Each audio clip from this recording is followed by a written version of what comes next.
All right. And we are live.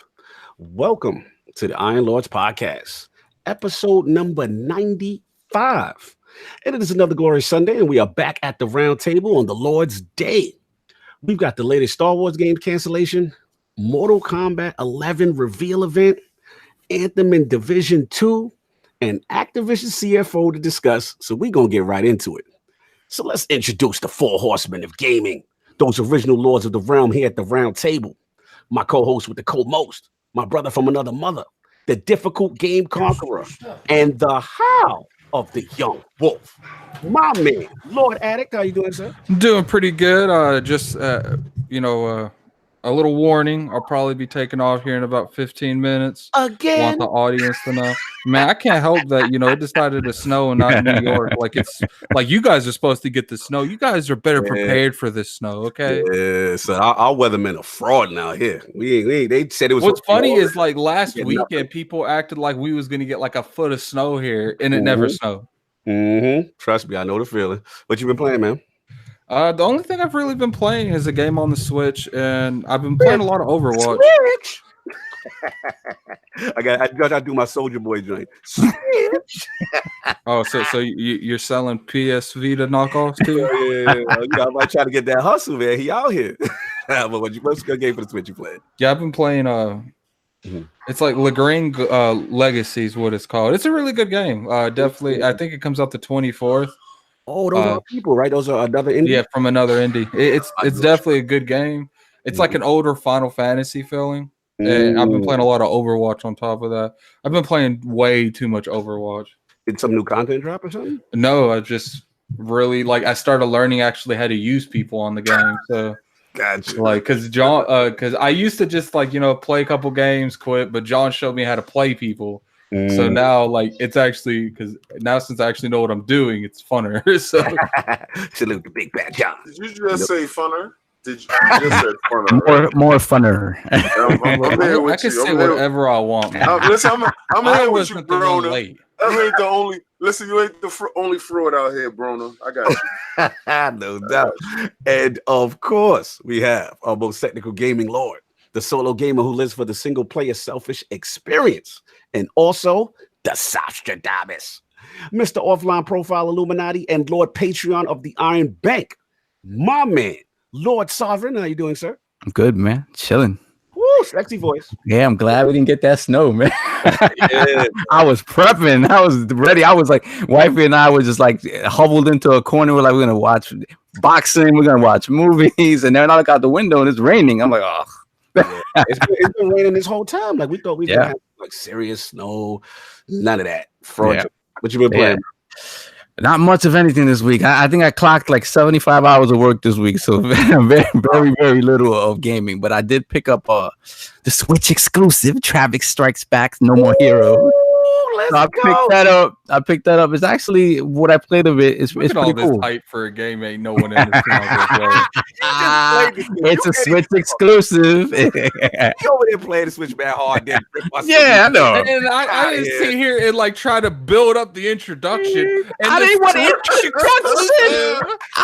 No, because I have to say, I have to always preamble what I say with Switch exclusive, so that King doesn't jump down my throat about playing. Can't play it anywhere. Yeah, pause. Switch exclusive. He gonna keep saying that because he knows he's gonna push the envelope anytime it come to them boys. I gotta say it because I personally, if you don't pick it up, King, I think you frauding. But no. It's a fact. It's a fact that I'm not picking it up. It's a fact though. So wait, I need the fraud light. Let's go. You got a fraud light. Listen, you can throw that on me. Woo, baby. You can throw that on me. Well, where'd you get that, King? I'm gonna get a Red Bull. I was big out here. Every time you start talking about some Switch nonsense, I'm gonna pop that off. I will turn my camera on just to pop that red one. For real, man. Definitely necessary. We gonna do a team fraud for real. So besides that, actually, Friday evening, I took a little time off. I went to see Glass. Oh my God. Yeah, man. The Solomon Betrayed. Honestly, if any fans of Unbreakable and a Split, you know, he sort of betrayed everyone who loved those two movies, because it's just like he wanted to make a movie for everybody. So in doing that, what he did was he gave a lot of verbal exposition for things you didn't need to really explain. Like the characters actually explained what was sort of going on, and sort of describing like comic book tropes that, you know, if you've seen the movies before, you knew what that stuff was. So it just felt like it was sort of a betrayal of everybody who loved these characters in the previous two movies. It was nah. Wow. Yeah, not great. So that's been that. The movies and a little bit. Yeah, that's that. Yeah. So after intros, we'll come back. We'll do. We got the winner. Yeah, we do our Gleam winner, and also we have a reroll from last week. So I want to do that. We'll do that before the poll, no doubt. Yeah. And of course, we have the Incredible Hulk of this, aka the Excess Gamer. Ooh. The Lord of Combat Sports, who is a man of his convictions, demands nothing less than that premium experience, and is the leader of the Fraud Alert movement. Ooh. Beloved Lord King, how you doing, sir? First of all, let me tell you something. Right now, I'm calling fraud on this situation because I'm under the ropes. Anytime you see the shades or whatever, you know, I'm under the ropes. Second of all, I don't know what's going on. I guess it's the storm out here is crazy. My Wi-Fi acting up a little something. Yeah, we get you. So, and then I'm like, y'all dropping in and out. I was having issues earlier, but I didn't get a chance to get up and do the results show of the Manny Pacquiao versus Adrian Broner. Let me tell you something. Last night, cool. You are a wonderful person. You have put together stuff. You have teach these new promoters and these old promoters exactly how to promote fights and how to put on for the fault that certain people you can't really put on. You understand? Manny Pacquiao went out there, and everybody's gonna keep on yelling out the 40-year-old, the 40-year-old, and in my assessment of the fight, I figured that his 40-year-old nigga will come out at some point in time. And it was there. It was definitely there. Adrian, I'm too scared to death to throw a punch, bro. Yeah. Listen, man. Yeah, your joint cutting out crazy. You know, it's cutting in and out, right? Yeah, crazy, fam. Hold on, let me drop that one. Yeah. How is it right now? What's up? You a little live. Keep it flowing. All right. So this, I told you, it's terrible. You can train somebody all day, in and out, right? Yeah, you in and out crazy. You might want to drop, come back in, but I don't want to mess up your combat talk, fam. No. I'm like I told you. This is, I think, is because of the storm. Attic is having snow issues, boy. This is. No, keep it going. Crazy, man. The Broner effect. All right, listen, man.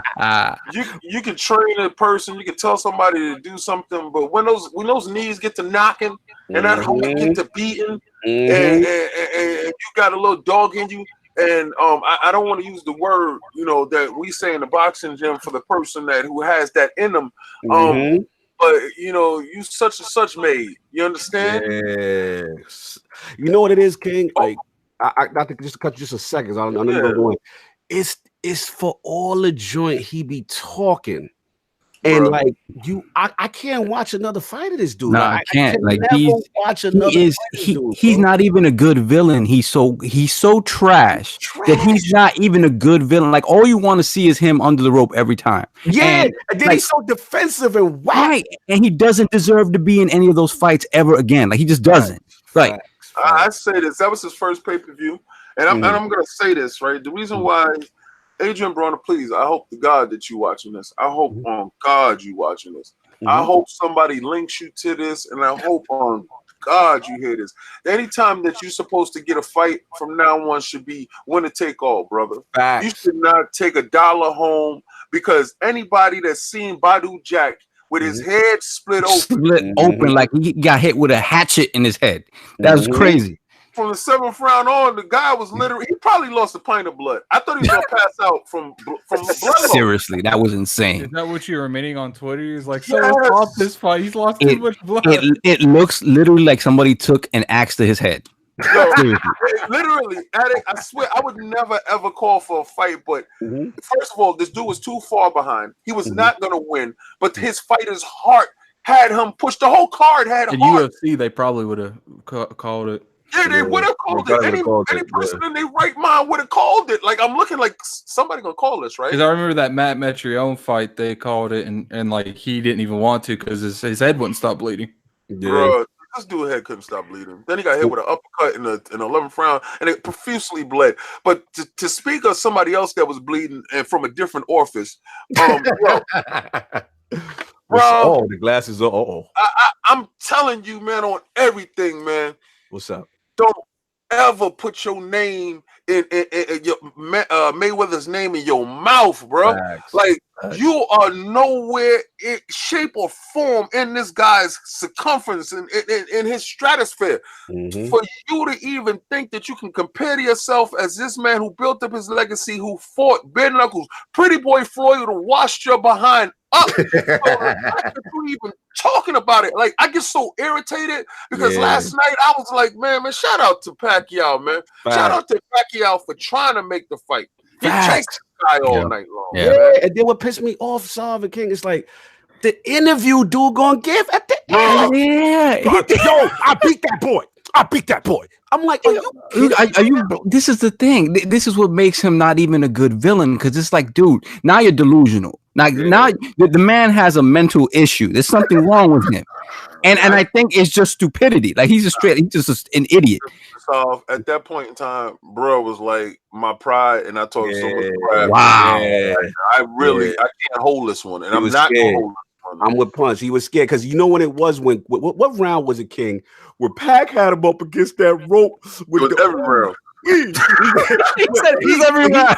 The best, you know, like, remember when Fight Night and you do those combinations of buttons to do the whole, like, his whole. He's like, not gonna do that. Yo, and he said something to him, and I swear to God, I believe he told this dude, please don't do this in front of these. Pretty sure that he said, please don't do this in front of these people. And I'm like, yo, I'm sorry, man. I'm sorry. He's fighting his own game. He's fighting a game. His game and a victory for him is surviving round. Do you see every round he beats his chest and he's like, yeah, I think he's getting demolished. How do you average 8 punches a round? How do you do that? So at the end of the fight, when he threw his hands in the air and ran to the rope, like, yo, I said, this guy's on drugs. He's on drugs. I said, I don't know what drug that he's on, but he's on the best drug. I'm sorry, man. He's not even worthy of this conversation. I feel you, man. But I felt the fight. Like I said, I feel your pain, because it's like I suck at myself, and I said to myself, I'm never gonna watch his fights again. But because it was Pacquiao, I was like, well, maybe Pacquiao gonna get him, and then it could be a little more exciting. Pacquiao was. You guys know damn well something. If he's fighting someone lit, you guys are gonna watch that fight again. yo, Addict on everything. That man will never get my viewership ever again. Yeah, no doubt. He's the straight up worst. The worst. Yeah, what you been playing, King? Assassin's Creed Odyssey. Like, it's okay. I was low key boycotting the game. But then I brought myself around to it, and Strange Brigade. Shout out to Chris. Yeah. That's what's up. I interviewed those devs that was it Rebellion. They're really cool guys. One of the greatest games that's on Game Pass right now. But Assassin's Creed Odyssey is the natural progression in Assassin's Creed lineage, and it turns it into a semi-RPG type of game where they're trying. I know the next Assassin's Creed has to be a full-blown RPG because they're blending and blurring the lines between action and RPG to the point that soon there's going to be stat rolls on the weapons, and maybe the weapons break while you fighting with them, or you can level up the weapons. But they took it to a natural progression. And I love the way it's going. The graphics is outstanding. Shout out to Mr. Boomstick. And I believe you said Hole was in on it, right?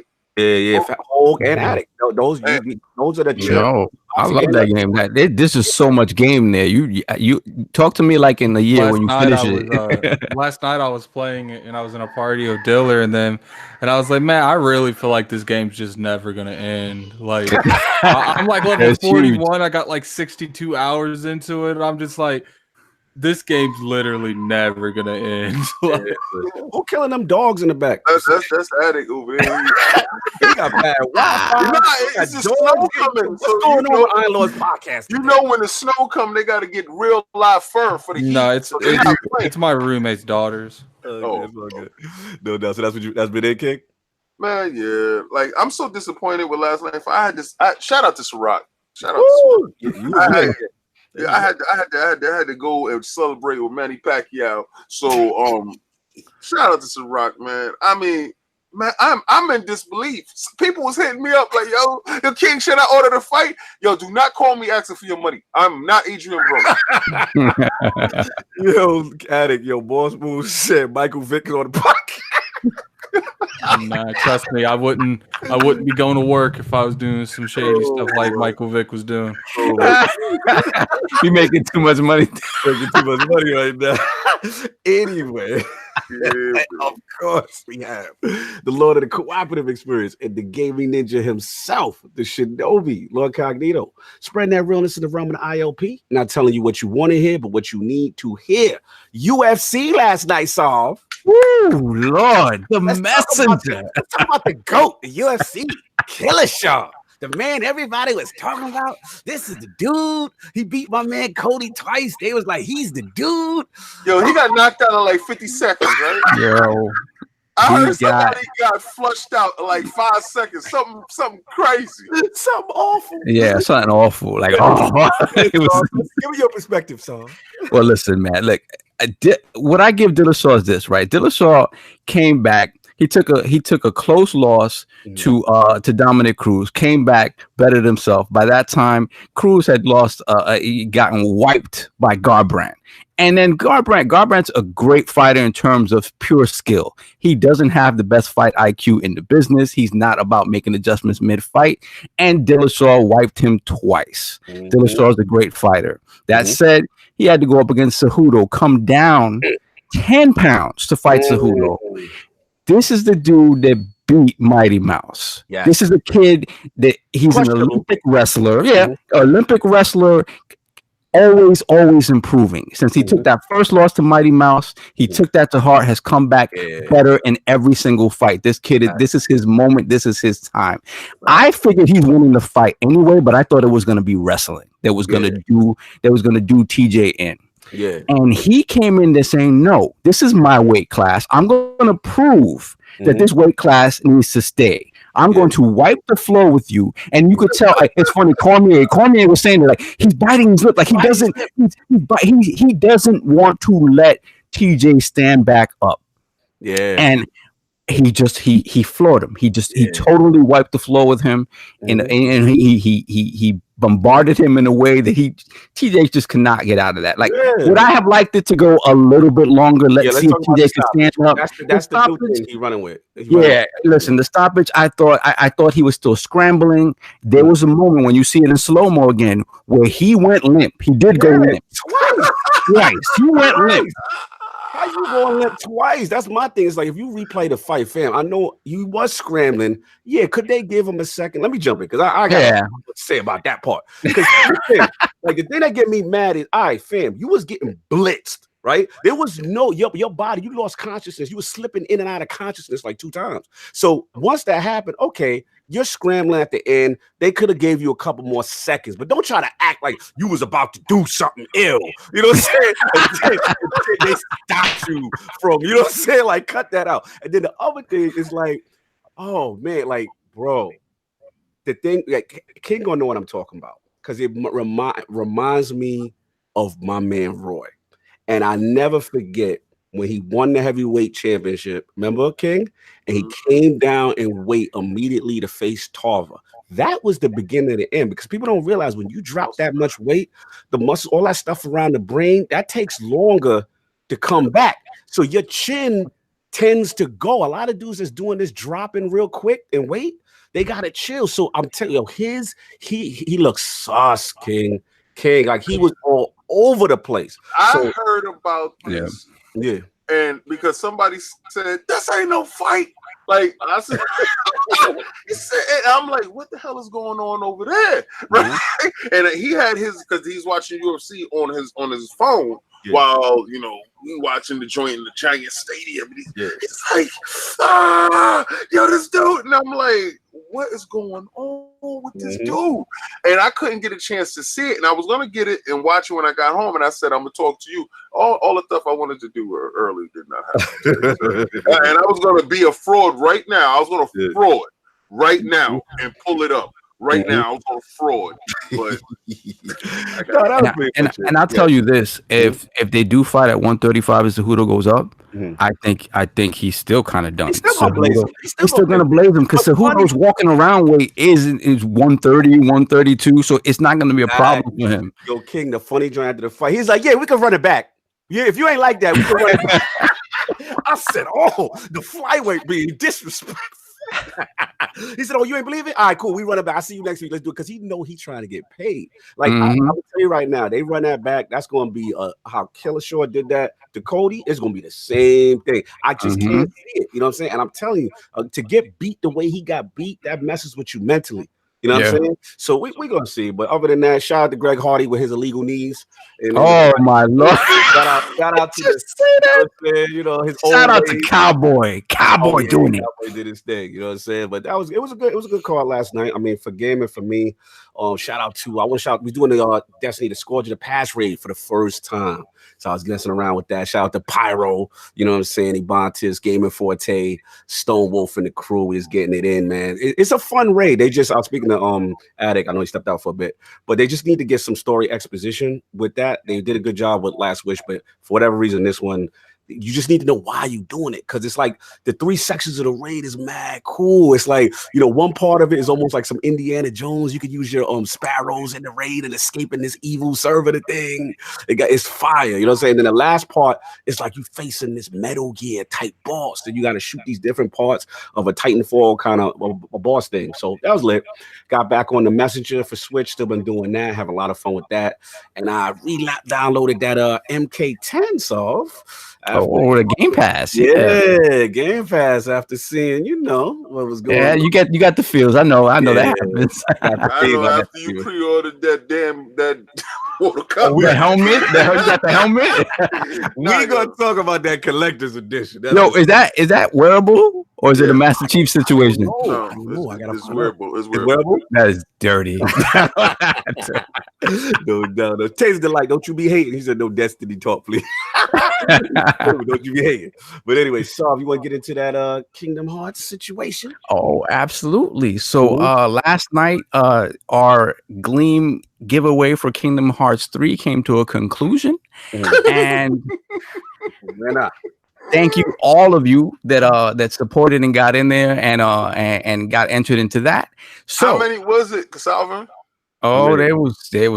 You'd have to ask Naldo that, but there was a lot. Hold on one second, brother. We got to shout out one of our OGs, day one, Lord Monkey Punch, with the $3 super chat. Just want to thank you, Punch. My dude, yo, and you know what? Thank you, man. Not only is that love, like Punch be the first person in the live chat. That's my dude. Yo, when I come back to the Shy, first drink on me, brother. We're gonna do it again. But anyway, continue. Punch from Chirac. He's from Chirac. Chirac for real. Rondo number 9 in them. Wow, he just really doing it. Cognito out here really doing it. Okay, Monkey Punch number 9. Okay, Chief. He said Monkey Punch number 9. That's my dude. He's my shooter. Oh, hello. That's my guy. We are here. We are live. We live. Yeah, my man interrupted Saul in the winner, but I had to shout my man from Chirac. You know what I'm saying? So let me see. Okay, so the winner of our Kingdom Hearts 3 Gleam giveaway is Lord Alexander Trudeau, aka the Squall on Twitter. I like that name, the Squall. Squall. So big shout out, congratulations to the Squall on Twitter, Lord Alexander Trudeau. I'll be hitting you up in the DMs later today with your code for your game. So that way you're ready to go on the 29th, I believe the game launches. So you'll be all downloaded and ready to go. So congratulations once again, and thank you to everyone who participated in the giveaway. Absolutely, man. The love was tremendous, and we love doing these type of things for the community. Fantastic. Shout out to the Squall. Shout out to Petey in the chat. Oh, Snaldo for administering this whole thing. Like Snaldo is on it. Yo, his ban hammer is ill, y'all. Don't y'all try to get in them our gleams with the fraudulence. I'm telling you right now. Yeah, that's not going through. That's not going through. Not with that dude, because he'll pull it up. Yo, his eyeballs is crazy. He'll peel it up and then he'll pop up inside the Discord like, yo, how does it look to y'all? You not play, so it's not. His eyes is crazy. You know, stay tuned for the next giveaway. We probably stay tuned for the next one. Yeah, actually, we haven't decided what game that's going to be. Yeah, but we're going to do it. Absolutely, man. Anything else? Oh, sorry. Yeah, my bad. Yeah, we have that re-roll from last week. Lord Cat Daddy has graciously offered to pay forward his $20 gift card giveaway win from last week. So we're going to re-roll that right now. All right, so let's get that drum roll the addict loves so much. And the winner of the $20 gift card giveaway is Lord Sammy Prescott. Oh, he's a first-time winner. That's what's up. Congratulations, Lord Sammy. Native out here saying we frauding and we rigging, but Sammy ain't never won. Native, you use the fraud. Like for all that combat talk yesterday, not one time did I see you pop your little head out. You shut up. So shout out. Oh yeah, and apologies to last week's winners too. I've been a little. This last week was crazy, so I will get all of your codes and stuff to you during this long weekend. Boogie in the chat. What's up, morning? All that. Shout out to Stream Team exclusive L Bugs. Already know. So let's get to the poll with the announcement of Bungie parting ways from Activision and assuming full publishing rights of the Destiny franchise. What do you think is the best course of action for Bungie moving forward? The winner at 58% of the Bungie dating game was the Stay Single and Multi-Plat group. Coming in at second at 21% was the Hey Girl. Phil's on my one group. Hey big head. Hey big head. Coming in at third place at 15% was the Sony out here at 91 million. Live your best life group. I'm dead. And coming in at last place at only 6% was Change of Heart. We rolling with that epic group. So shout out to all the lords who participated in last week's poll section. What do the lords think about this? I think Phil got something to say about this. Anytime the man, brother shot his shot, baby. You gotta see that. He, from the free throw line, Phil was like, he pulled up like early. Hey, man. What you thought, Saul? What you thought about?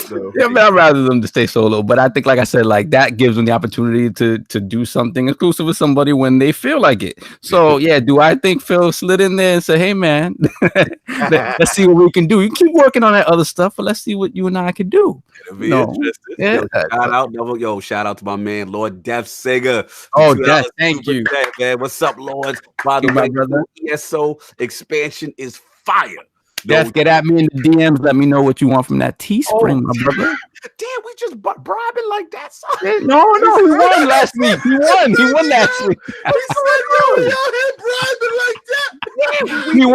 won last week. He won last week. The Teespring. That sounded like code of conduct was being broken. Listen, my whole PUBG squad is out here financing this. Shout out to my PUBG squad. Shout out to my team, the original PUBG snipers. But everybody, we know who you are. No doubt, man. So yeah, let's get into this topic. I know Addict's going to join us in midstream. So Finish Him returns. Brother. The huge reveal, man. Let's break this thing down in 3 parts, man. Let's break it down. Shout out to Anchor, man. He's stupid in the chat. Chat's lit right now. Mortal Kombat reveal. You know what I mean? So I wanted to break it down 3 parts. Let's talk about one, what we saw, thoughts about the reveal itself. Then 2, I want to talk about that collector's edition, that $300 collector's edition. You know what I'm saying? And then last part of it we'll talk about is the Switch version. You know what I'm saying? What we know, what we see, you know what I mean? So we're gonna get into that. So let's start with the reveal. Let's get it up. Let me give it to King first, man, because I want him dying to hear his impression. Like, what was your feel just on the reveal? Let's just talk. Let me tell you how I came across this reveal. Shout out to Hip Hop Gamer. So Hip Hop Gamer went live on Instagram. And he was watching the reveal, and he is the greatest. If you're revealing a game, have that man reveal your game, son. He shouted this game, "Oh my God! Oh my God!" And I was screaming right along with him. Like when I saw it, I said, first of all, when we first saw the trailer, the CGI vertical slice or whatever we saw of it, we thought it was that was 4K. It's not gonna look like that. Thank God they listened to me and didn't use that 21 Savage music. Thank you. Shout out to that. Shout out to y'all throwing 21 Savage in the bushes because y'all actually got a good reveal. Then the music, and then the fighting, and then I saw the atmosphere. I thought it was next gen. I said, "Oh, they showing Anaconda stuff. This is Anaconda stuff. This PlayStation 5 stuff." And facts. True question, the real question. Are we rushing to the next generation? Did you see what this game looked like? It's a good one, man. What you think, so? I mean, they almost feel like everything's hitting its stride, right? Almost. Well, that's what happens, man. Like when you have a generation that runs long, again, like, before last gen, generations were 5 years and you're out. Next. Last gen, because of, the economy and what have you, lasted nearly anywhere from 8 to 10 years, people would say. So, yeah, games get more of an opportunity to people, get to know the hardware and stuff just starts looking and running better, and they start to maximize what these machines can do. And now, everybody's moving on to the next thing. So, I mean, can it be argued that we're always trying to move too fast? Yeah, absolutely. But I mean, hey, whatever comes down the pipeline, like this is looking fantastic. Cyberpunk, Last of Us, all this stuff is going to be looking ridiculous.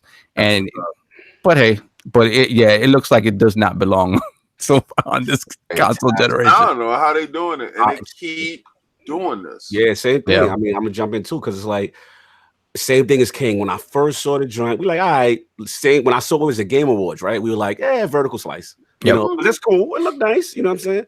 But shout out to 21. I agree with you, Psycho. That 21 Savage straight in the bushes. I wasn't there, and there's no disrespect to hip hop being on it. Just he wasn't the right stylistic choice. Not him. He's got it. He's just not the choice. So, but the joint though, and I'm seeing it, and I'm like, man, like it looks so crazy. You know what I'm saying? It's more out of control than ever, and I'm just proud of them. Like, because let's be real, like Mortal Kombat had that stage, like maybe before 9, right? Where they were in the bushes. Like they were trying to find themselves, and it's not until they almost did that soft reboot with 9 and reintroduced it, and it came back with a passion. So, and what I like what they doing is, did y'all see the story mode reveal? What Raiden doing? Well, yeah. Raiden just out here violating. Like he's just murdering people. You're not supposed to kill Elder Gods, fam. What's going on out here? Yeah. So like I don't know, man. Like it just one thing about them, I respect the story mode. It's one of the best story modes I feel in fighting, and they kind of the best. The best. They perfected it from Injustice. Yes. And that story that you're talking about, when they can take evil Superman and they worked with it and they saw how explosive that became. Now just take Raiden, make Raiden evil, make the god that we love on some evilness, and they're using that same formula. But the graphics, bro, it's crazy, man. So I was definitely impressed with that. I don't know what engine they use or NetherRealm is on. It's Unreal, right? Is it Unreal Soft? I think it is Unreal. Should be Unreal. I think it is Unreal. That's Unreal. They on it. You know what I'm saying? So that's the first part. So I definitely want to jump in on that. Then I want to get into also, unless King was finished with the graphics and impressions. No, bro. Okay. I want to get into like that collector's edition now. Get the hell out of here.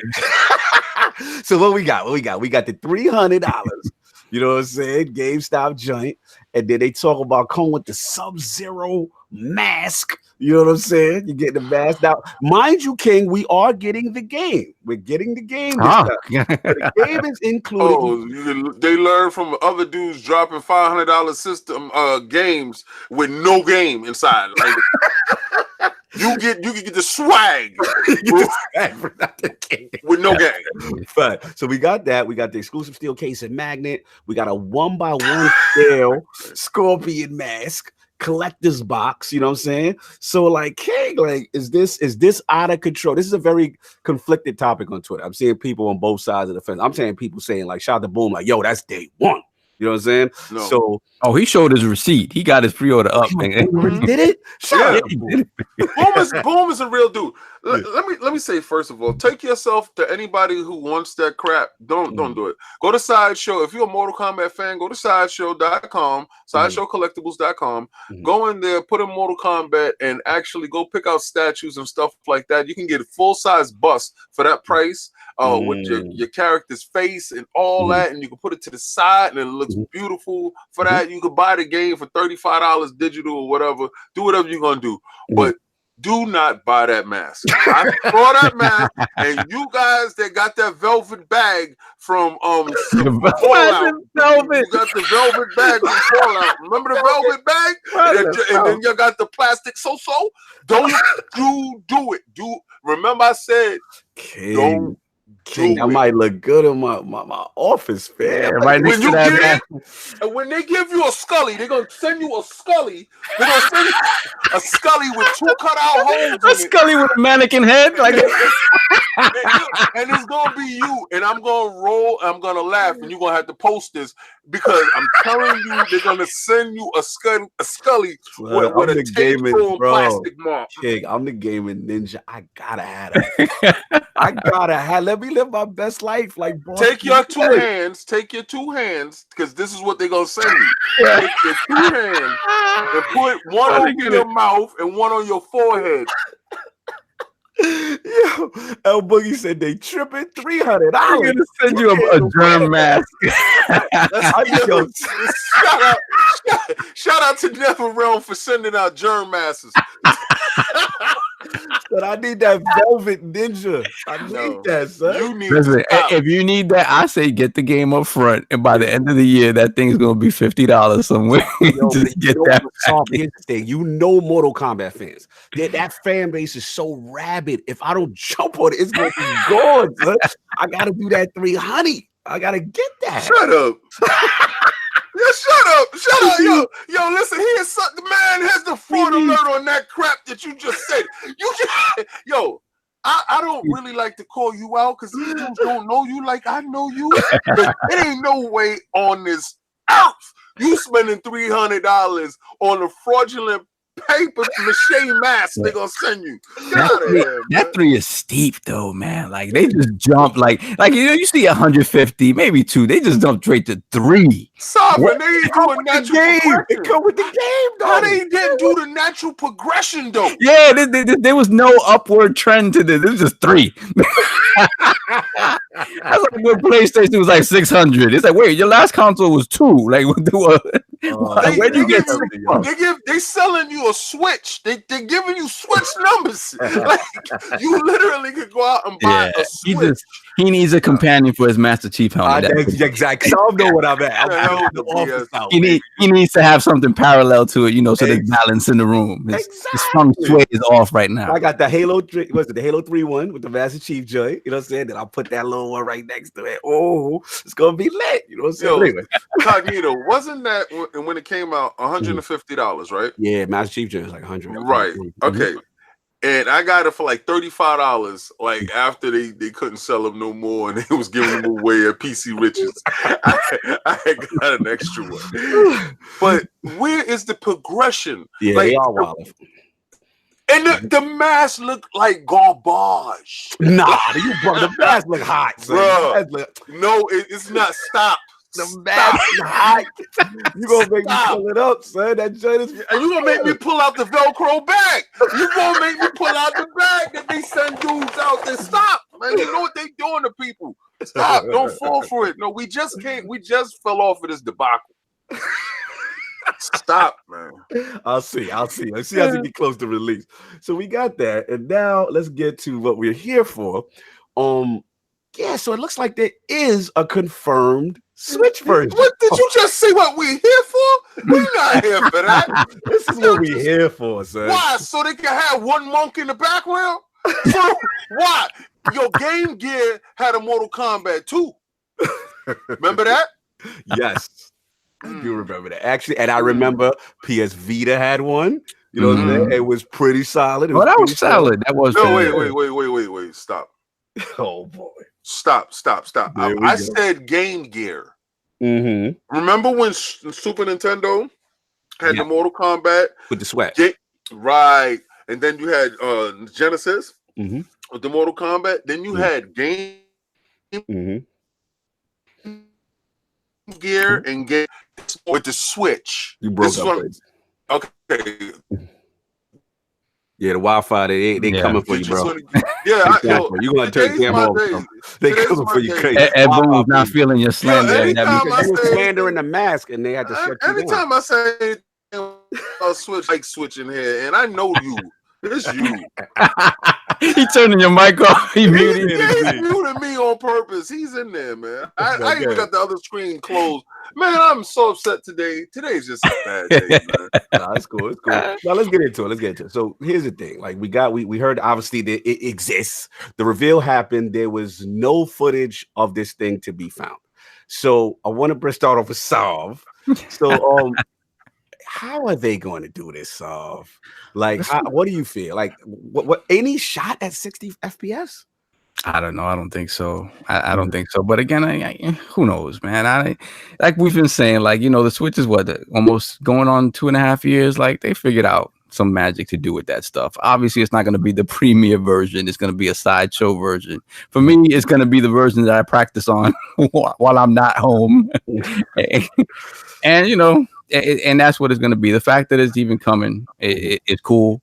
But here's I know King doesn't agree with this, but listen, all of the effort that's been put, like say like Wolfenstein, Doom, those games are supposed to be on the Switch, and they run like if you play those games on the Switch, obviously they are the worst versions of those games, but they don't feel like they really don't feel like they're detracting from the game. Like if you play that version, you get a sense of what the game is. It's not like you're playing a totally broken, destroyed version of that game. The chat going there. He says arcade version.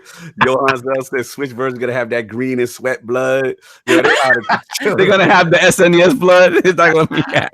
But here's the thing. So let me ask you the second part to follow. Like, were they wrong to not show the Switch version at the reveal? Did they say day and date? Did they say day and date, or is it not? They haven't even far along. They haven't even released that spec as to if it releases day and date. That may not even be this year, to be honest. Like we'll see, because Mortal Kombat is what, April 20? Yeah, no, there's no way then. No, then it's not coming out. It said retro mode. Megatron says March will be 2 years for the Switch. Yeah, man. I mean, it'll be interesting because it's like day and date. So you thinking that is no way. If they didn't mention it, you're right. They didn't mention it. It was just kind of alluded to. They didn't show anything of it. I doubt very much it's ready to go by that date. I doubt it. Interesting. Why are you putting your best foot forward? You trying to wow people? Why would you put that out? and we have this. That's bad press. But King, the argument can be made for the Switch fan base, which is very huge, to say, "Yo, that's false advertising. That y'all not showing the version. Y'all giving us no information on the version that we care about." Advertisement. If you don't show anything, that's no advertisement. Let's say how it is. Let's not advertise this junk. Let's just chill. Let's let the real stuff fall out first. But what about that big Switch fan base that needs to know about this game? They don't even have a release date. Switch fan base is used to waiting. So you have no sympathy for the Switch family. Like they have no date, there's no screenshots, there's no footage, and they just got a hold at. They can't have they don't have no right to be up. You know, certain things aren't made for everyone. Like certain people should not wear skinny jeans. You understand? Like you know that dude that's walking down the street that should not be wearing skinny jeans, but he's trying and they make it in his size. Nintendo Switch is the skinny jeans of our industry, and he makes certain stuff in the skinny jeans. I'm gonna tell you right now. No, bro, no. Get out of here with that. No. Oh man, I don't know, man. I think they do need to get some information out there. Yeah, but I guess if they didn't mention it, that means it's probably not day and date. It's not that far along.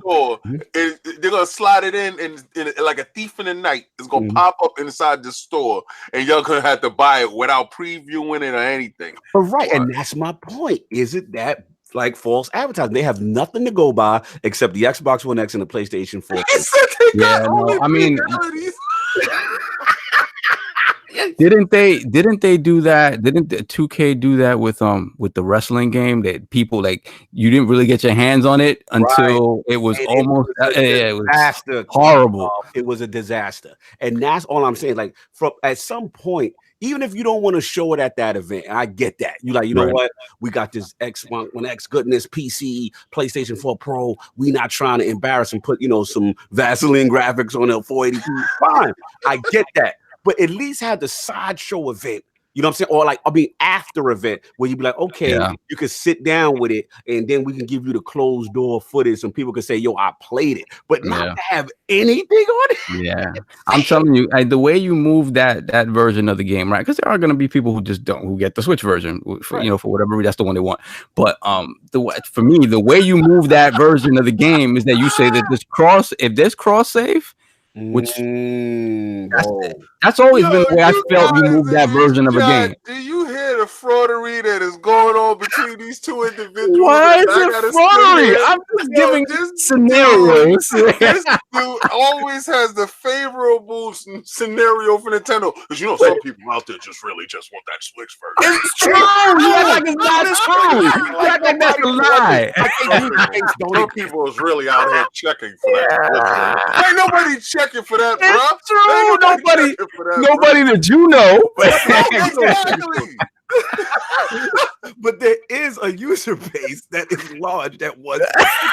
So just for the record, King says the Switch has no user base. There's none. Nobody plays that, man. They all got Zelda. Play that. That's the thing, though. We gotta call fraud on King right now. Oh, it's gonna be the shell shaded version. We getting the shell shaded version. We gotta go for because the thing is, he kills us when they be like, "Oh, there's the big AAA title that ain't coming to the Switch. There's the big AAA title that ain't coming to the Switch." They're trying. They're trying. Yo, they know you can't put lipstick on a pig. They know this, man. Yo, this is a money grab, man. Please, this is a money grab, man. They gotta make up the rest of the revenue with you Switch guys. Yo, John, he's dog wearing skinny jeans right now. That's why he gotta protect the brand. Yo, y'all foul. I can't with the chat right now. Yeah, y'all get out of the chat. Get out. Shout out to my boy K Meg in the chat. What's up, baby? Like, yo, man, this all we say. No. It is not like we're over here soapboxing like this is the premium version. We're just and they don't even want that to exist. They don't want it to be made at all. Stop using your research and development in this area. This is not the way. That's holding up the studio, King. We could get 2 more characters. And these fools are wasting time with these fools over here. Trying to shoehorn them and stuff. Shout out to NetherRealms devs for bringing that bad boy over. For real. Rejoice, you're getting a shout premium, out for the cash grab. You're getting a premium AAA experience on the Nintendo Switch. We don't know what the frame rate's going to be. We don't know what the resolution's going to be. But at some point, it's going to be sub 200. All right, real talk, King. Real talk. What do you think is the technical framework they can make? Do you think you want to say the technical term? Barbaggio. I'm saying, like, do you think is any chance in hell they'll do 60 frames or they got to do 30? Yo, what is up with you? Nah, it's 30. It's 30. I mean, look, everything have notoriously been 60. Like, real talk, like the PS Vita joint, they had the MK9. It was 60 frames. It was probably like 40p or whatever it was, but they took all the effects out, anti-alias and all that. Right. all that craziness. It was 60. They've had a history of doing good ports. The question is, because how insane Mortal Kombat looks, you know what I'm saying? Like, how much sacrifices? Too much sacrifice. I mean, the Bethesda games, Wolfenstein and Doom are both running 30. So, if that's a point to jump off from, who knows, man? I mean, I guess Yo, even when your boy looks over at you, you know how when y'all jumping somebody and he was like, yeah, and we're gonna break his leg too. And your boy looked over like, we ain't break nobody's legs. Joe Hansel said 60 frames at 240p. Yo, I'm out of here, man. Sovereign looked over at you when you really threw yourself out the window. I was like, bro, come on now. So no chance. 60 frames on the Sega Genesis engine. Yeah. Y'all wrong, man. The chat is going in. Right now. 60 frames at 16-bit. Shout out to the chat, man. What y'all think? What frames y'all think is gonna be? Anyway, that's the new poll question for this.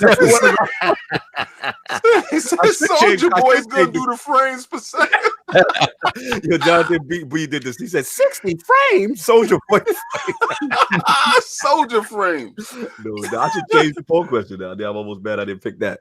But anyway, that's all I got. But now, real talk, Mortal Kombat reveal looked fantastic, man. The series continues to blow us away. They on that Injustice wave. I mean, I'm just proud of Mortal Kombat as a franchise that they continue to thrive. They keep getting better, and this thing looks amazing. I cannot wait. We got obviously, they're gonna do their DLC characters. I wonder if they do the movie tie-ins and all that stuff. But I'm hyped, man. I'm hyped. Definitely, that's definitely on some day one for a fact. Everybody with the 60 frames, they gotta chill. But that's all I got. Lord Solve, what is going on with Star Wars? What is going on with Star Wars? That is the question. Nothing at the moment. Nothing at the moment, that's for sure. Mm-hmm. So last week, Jason Schreier broke the story that the open world Star Wars game that was being developed at EA Vancouver was canceled. Wow. So just a little history on this. The open world game at EA Vancouver was originally the game that Amy Hennig was working on over with Visceral, which is kind of like the single player Uncharted-esque, I guess the code name was Ragtag for that game, Uncharted-esque single player action adventure game that was canceled by EA. Amy Hennig afterwards left EA, and then Visceral was shut down. And a lot of the assets from that game were moved over to actually to Motive, Jade Raymond's studio at the time. And Motive kind of merged with Vancouver, and they became one entity and continued to work on this game, which was now going to be an open world game in the Star Wars universe. So word from Jason Schreier is that this game was canceled not because there was anything wrong with it, not because it was not coming together. The game was canceled because it was not going to be ready in the time frame that EA wanted it to be, which was by 2020. This is a game that was going to take them to at least 2021, 2022 to be ready. And that is not, they wanted to release another game in an earlier time frame. So they canceled this game to make a smaller, more focused game, i.e. probably what Amy Hennig's game was going to be. And they're going to rush this game out now to be ready by 2020. This is honestly, this is the biggest bungling of the Star Wars franchise I've seen since the prequels in the movieverse. This is, I don't quite understand why. I can sort of understand where this is coming from. I think if you look at EA now, EA is, if you look at what is the name of Battlefront? The Alexander you're about the Andrew Wilson. Sorry, yeah. When you look at Andrew Wilson, I think he is not happy with that 10-year deal they made. That 10-year deal went into effect actually before his tenure. So, and I think if you look at what EA is looking to do now, they're looking to focus more on their own IP. And I think Star Wars and that relationship with Disney, where Disney is sort of this overseer, and they've sort of proven to be notorious to work with, has made it difficult for them to. It's just something they don't really want to do right now. Right? It just feels like, unless it's something that's going to make them a buttload of money over and over again, like a Battlefront, which is the intention of Battlefront. Right. So do you think, here's the question though, so do you think Disney is having second thoughts of actually being in bed with EA, especially after the Battlefront fiasco? I mean, again, I don't know what their involvement is to the point of of a game being canceled. I don't know how that works, how much control they have in that respect. But if you look at what they've done with the Marvel licenses, and they've spread that out, they gave Spider-Man to Insomniac and Sony. The Avengers game is going to be multi-plat. By all accounts, everything else coming, they're sort of spreading the wealth out, to ensure that something does come out, right? And they can, there'll be years where they can have multiple Marvel franchises coming out, and B, you don't put all your eggs in one basket with one developer that again has to constantly produce. So I to me, if they had it all to do over again, I would say that they would take the same approach that they're taking with the Marvel licenses. If you look at, like, even when you look at Marvel Ultimate Alliance 3 with the Switch, right? That game, even if that game is trash, it's gonna sell gangbusters because it's only on the Switch. Right. I bet y'all buy that. Yeah, I know you will. Oh, that's for sure. Oh, now you ain't complaining about the frames. Continue. Oh no. The frames is gonna do what the frames gonna do, baby. But that game is only coming out for them, right? Yeah. So I ain't got nothing to compare it to, right? True that. So obviously the internet had a load of opinions on this. And I want to know what you guys think, because to me it's pretty disgusting, to be honest. Because what bothers me about this is that you can be sure that unless Disney pulls out of this deal some way, shape, or form, and I would love to have Lord Hogue on here to see just kind of his opinion on that sort of stuff. But unless they pull out of this deal, you can be sure as hell that Battlefront 3 is coming out. That game's coming out. Here's the thing. Let me jump in. I mean, I'm not a Star Wars fan like that, so I'm not even gonna throw it. Right. But at the end of the day, I just feel bad for Amy though. It's like what is it? The Project Orca Star Wars game? That's what it's supposed to be called. So it's like, why every project she's associated with is always some creative control scandal or the game get canceled. I'm not saying she's the problem. I'm just saying, like, I just feel bad for her because, like, she's apparently obviously this really good person as far as making these great story or contributing to these great story driven games. So it's like to see another project of hers now not come out, it's concerning. And then obviously we got to see they now redirecting it to this other mini project that's going to come out around Anaconda in the new PS5 or whatever. That's supposed to be on a smaller scale, not open world, whatever. But they're starting that from scratch right now, basically. I know. And then we got the thing I got a little hope on is the Respawn one. Doesn't Respawn has a Star Wars game coming? And that's the thing, though. There was no indication that game is a single player game. There is no indication. People are assuming that and I hope so. Based on the Titanfall 2 campaign, I would love it to be. Yeah. But and that could be the case, right? Maybe this game got canceled because they said, okay, we already have a game of this ilk in the pipeline. We don't need another one of these, right? It's like, it seems like, I don't want to say it's the death of single. I see where you're going, Soph. I don't want to say it's the death of single player, but it's like she's associated with those strong single player style narrative games. I think it's an EA thing. They don't want to make those type of games. It's EA because they're turning into a continued revenue stream type game service people. Right. So in going into that focus, those single story driven games aren't their main focus. That's not their bread and butter. They want to do and also look at it this way. They can't put loot crates inside. So to get the revenue from the loot crates, that's how they would offset it. In the past, they would have offset it in that fashion. But these dudes is making such a outrage about loot crates. They're like, yo, just pull the game. See what happens when y'all out here trying to push your story, your little narrative around.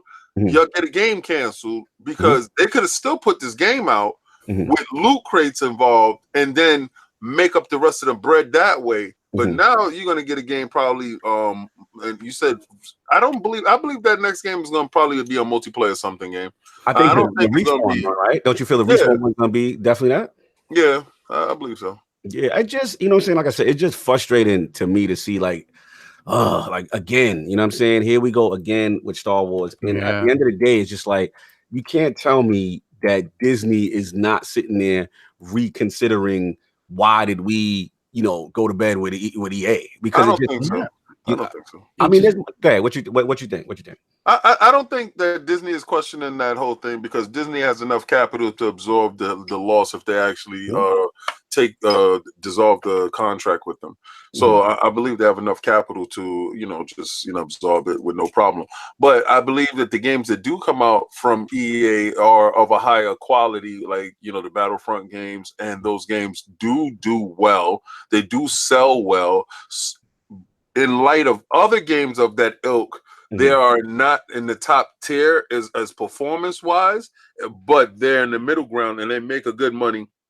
And they usually come out when a new Star Wars movie is coming out. Maybe it's not a new Star Wars movie coming out at that period of time, and it doesn't fall in line with how they want it to come out. So I just believe it's like a timing issue and the loot crate thing. I honestly believe so.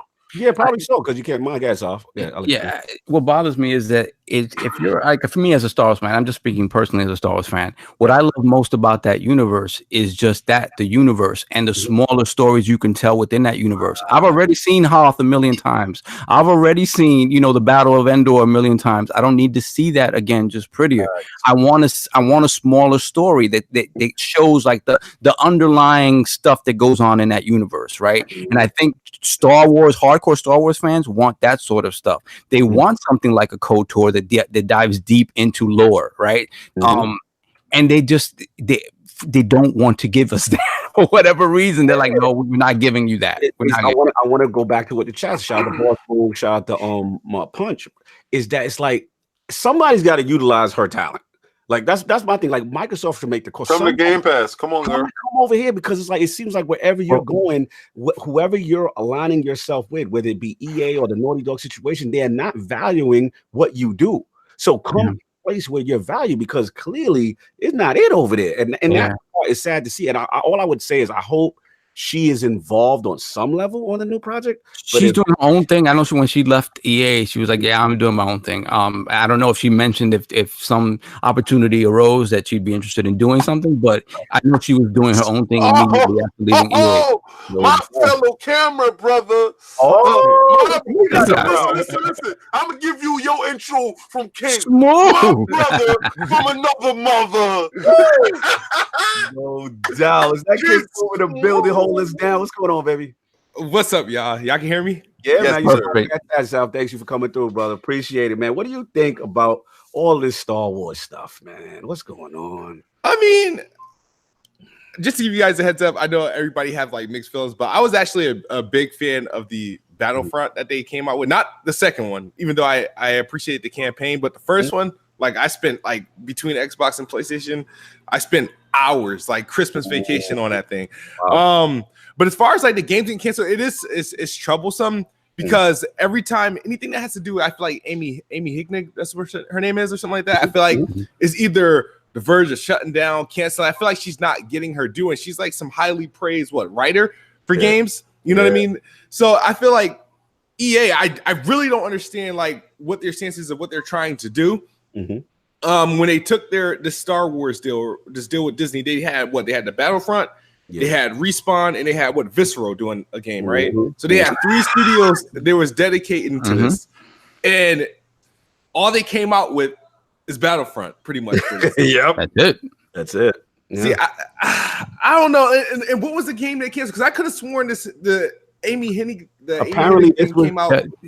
No, that was canceled already. Like I think that was a couple years ago. This multiplayer game that they just canceled were using assets from Amy Hennig's game, right? So basically, that game was going to be more like a single player, sort of like Uncharted type experience, very focused, very linear, but it was going to be a story in the Star Wars universe. I know why they canceled that shit. I know why they canceled that. Language, sir. That is easy. Language, sir. They canceled that because they couldn't monetize it. Right, but They we cannot monetize that. that we know. But the thing is, they canceled this one now. That was supposed to be an open world game in the Star Wars universe. They canceled it simply because it wasn't going to be ready in the time frame that they wanted it to be ready, not because there was anything wrong with the game. Yeah. So they canceled this one in order to rush out another one to have it ready by 2020 instead of 2021, 22, where the other one was going to be ready.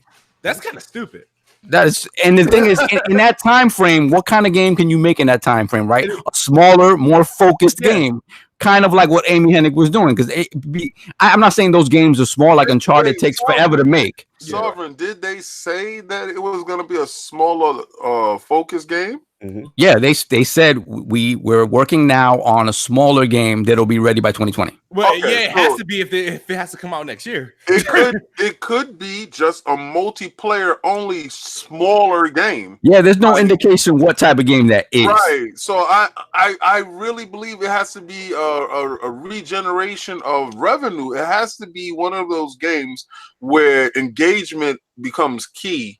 So they can buy like t-shirts and stuff like that, or they can buy blasters, or you can get Obi-Wan Kenobi by purchasing him. It has to be a way for them to get continuous cash, and I know EA is on that wave. She needs to go to Sony. Sony is the king of the. But she was there. She was at Naughty Dog. No, but I mean, she needs to go back.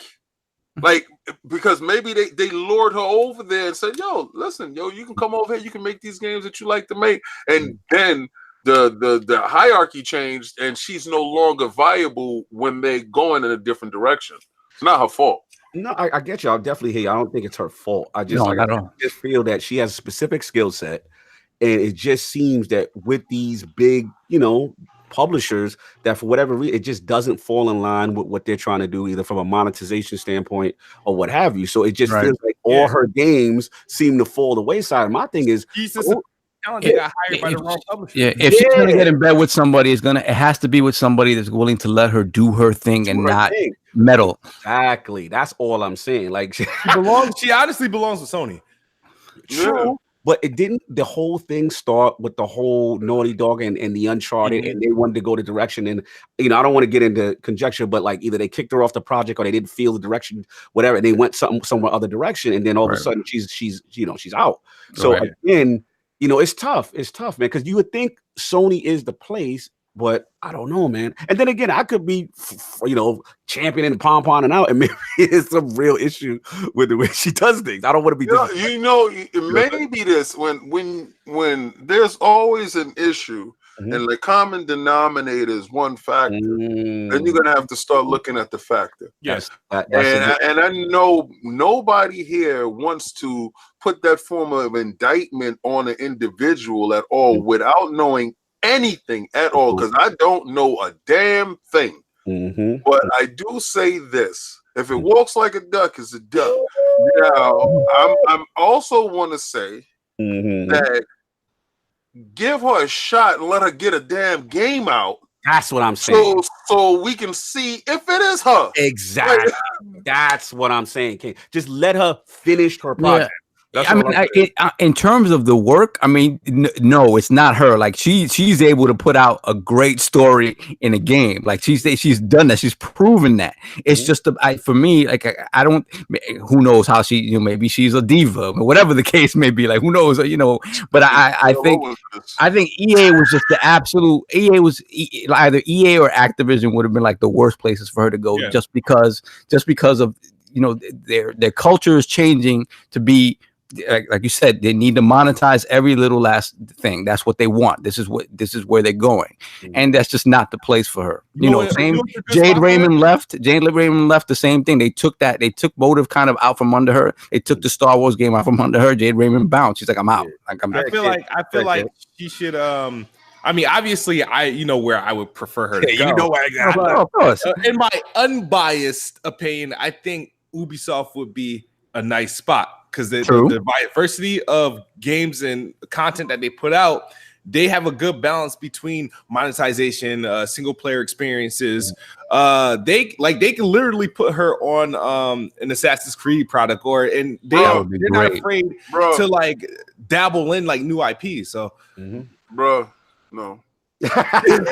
Like, listen. It ain't, bro. Don't do it. Why you say no, King? I want to know why you say no. Because right now, Assassin's Creed is living its best life right now. Like from Origins over what are you saying? She a jinx? She's a jinx to these games. I'm not saying anything. I'm not cashing no aspersions on that woman. And I'm gonna tell you right now, just stay away from over there with stuff I like. You're inferring that there's a negative connotation. Let's see your thing. Do your thing. But we already got this part. This part don't need no extra sauce. I agree with Smooth though. I gotta agree with Smooth because Ubisoft have been the ones that've been able to throw monetization in their games in a way that's unobtrusive. Like it's not you can engage with it or you cannot, and the experience doesn't change. I feel y'all, but low key, I do agree with King on one thing though. It's like we can't act like Ubisoft don't be awesome. Like they're the dudes. It's like, yo, you want to skip this whole part right here? we got that loot box in your viewers. We got listen. I got Odyssey for free, right? Shout out to Microsoft and shout out to Discover Card. I told y'all how to do the hustle. Y'all don't want to do this. I got it for free. Mm-hmm. So I'm talking to Chris while we playing the game. Yeah. I said, yo, I got this for free. So I got a free $50. I got $50 to spend. Yeah. And he was like, what? I said, yeah, I'm just going to go in right now.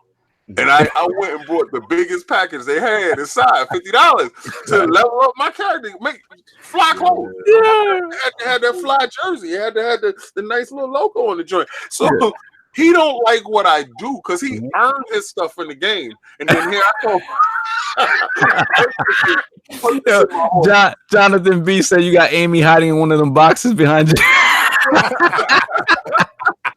That's a loot crate. It's a loot crate. I'm with Kid though. I hope Phil pick up the phone, man. He needs to, man. He needs to pick up the phone. Yeah, she needs to home. Get in Game Pass. Get in one of them studios out there. You know what she should do? Put her on Sea of Thieves. Oh my God. They ain't got a story.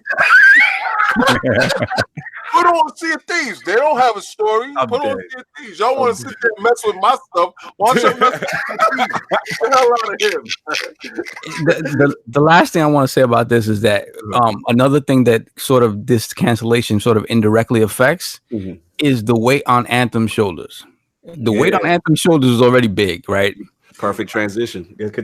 This kind of amplifies that even more because it shouldn't, but it does. Because for many people, this is BioWare's this is their last chance for BioWare. This game has to hit, and with the knowledge that you're probably not getting any more of this single player type stuff at all from EA in some way, shape, or form, they're gonna try to get around making this type of game.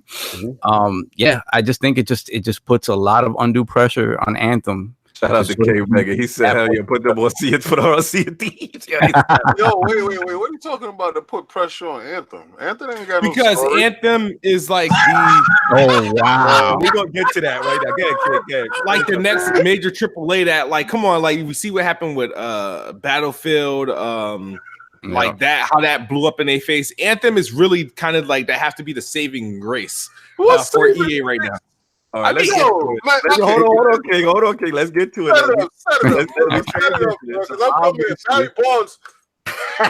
Let's set it up.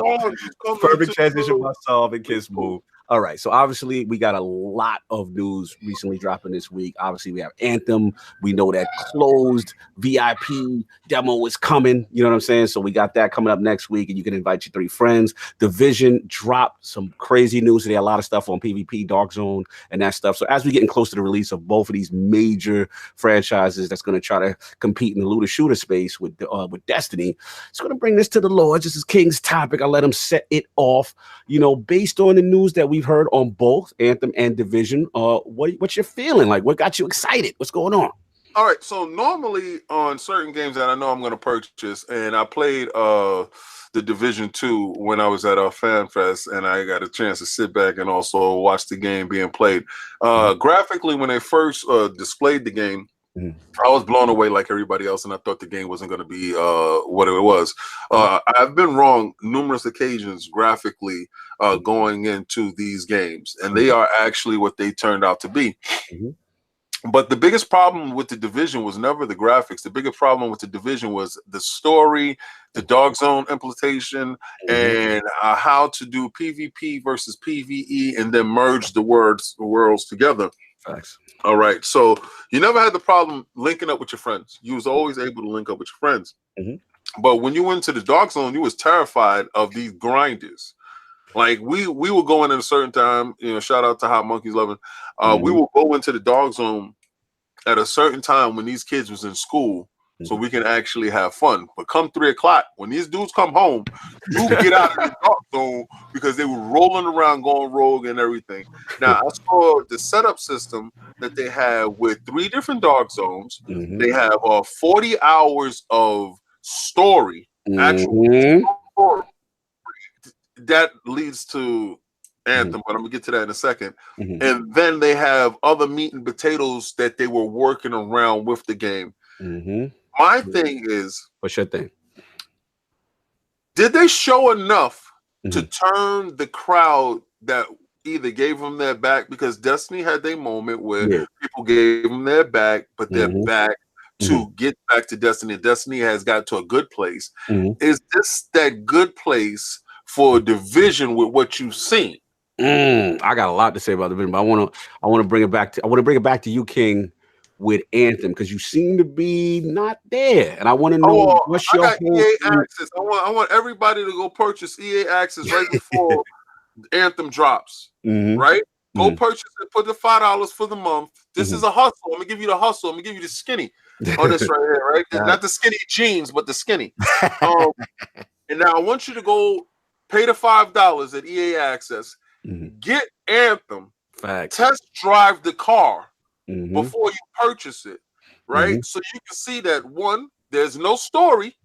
2, if the multiplayer works for you, if you want the Iron Man simulator. Oh my God, disrespectful. 3, if linking up with your friends and everything is easy enough for you, and if it fits, because in this this crowded world of looter shooters with Destiny that has a fan base, Activision and Bungie are separated, so you have hope. Destiny has hope, right? Division is giving you facts. They dropped their facts, and Anthem is not dropping any information. I'm with you on that. They're very coy with a lot of things. I will give you that. So anytime somebody keeps you in the dark with something, there's Quina going on over there. Quina. So I'm telling you to take your $5, go get EA Access. This is the easiest and the smartest move that you can make. If you lost $5, you lost $5. You didn't lose $60. Okay. Test drive the game. Don't like it? Throw it right in the bushes. You don't gotta buy it. Let me get Kid on this, man, because I'm very curious. So I know, Kid, you don't really. I'm not known. You're not known to me as like the looter shooter guy. But these are 2 big ones coming, and out of the 2, give me your impressions of Division. Where do you stand with what you heard so far, and give me your impressions of Anthem? It's for me, these shooters it's hard to jump on the bandwagon for me. Like I tried with the Division. I had Division 1 on PC and Xbox, and I just kind of was just like, I can't get with it. You know what I mean? I need to rely on someone to play that shit, right? And then the Division 2 is like, all right, I'm interested. I mean, the only thing I guess I'm excited about is that Xbox has the marketing deal again. That's the only thing. But as far as like jumping into it, it's like, you know what? I could care less about the Division 2, but however, for some reason, Anthem is like getting you. Yeah, and I'm like, this is a bandwagon I can probably jump on. If I find something, you know how you guys jumped on Destiny, like at it, and so now you were able to create this culture and you have something to go to. I'm like, all right, maybe Anthem, right, could be that for me. Maybe. You know what I mean? I see things like with the extended gameplay, and they had like these deep dives into the game that I just got emailed actually a deep dive from EA about the characters, the progression, the stories, the classes. Yeah, so I'm like, okay, this is all right. Hurry up and bring this beta. Hurry up and bring this demo. The only thing that does get me about Anthem is that the problem is the one thing about the Division that I can respect, it's the Division. I can like, all right, the only thing that's really comparable to Destiny is that they're in the same category. Right. Anthem kind of has those, you got that little freaking robot that sounds like the little floating thing in Destiny, and it creates like the same sort of like, to me, Anthem has a little bit too much similarities to Destiny. It's just in first person and you're flying. You know what I mean? I prefer the graphics of Anthem. I prefer the javelins of Anthem and stuff like that. And I feel like I think the concept of Anthem I prefer more, but they do have a lot in common with Destiny. And personally, I just thought Destiny was a boring experience. I know it's probably not all that place to say that. But all that dribble you just said, all I got from all that dribble, right? It was that you just want to get in the ground floor or something. That's all I got. All right, because you Destiny is about story. So Anthem ain't about that. So that's but Anthem is about that. I think Anthem, because you gotta think about it, because Anthem has nothing else. There's no PvP, right? Right. There's no PvP on launch. Oh yeah, that's what it is. You can't do Iron Banner. That's what they don't have. You know what it was? That's it right there. Somebody said that. Somebody said I'm an Anthem hater, but it definitely no. I'm buying Division 2, bro. My order's in. But I mean, you can get them both, man. No, I could do that, but I got EA access. So all right. So first, I'm about to say something that King's not going to be too happy with. Cool. I actually pre-ordered Anthem back in November. I completely forgot all about EA access when it came to that game. I was like, so when he said that, I'm like, you can cancel this too. You know that, right? Microsoft got love like that. Microsoft love is all love, baby. They give you your money back today. Yo, I feel you, man. Listen, kid, I hear where you go. Let me get the looter shooter champion in on this. Lord, Saul. I don't know why y'all even asking me this. What can I say about Division 2? My game share partner is getting it, so I'll have it. Wow. But I'll say that, like, honestly, I didn't play a lot with people. I played with King a little bit. The first time through, before the Dark Zone stuff even came out, I played a little bit, and I enjoyed the cover shooting mechanics and stuff like that. What bothered me about the first Division, was that I was expecting an actual straight up RPG in New York City. That's what I thought it was going to be. And then when it was more info came out, I was like, oh no, this is Destiny. Hell no. So, okay, finish. Again, I'm not excited at all, really, for Division 2. I'll play it. I'm not particularly excited for Anthem either. But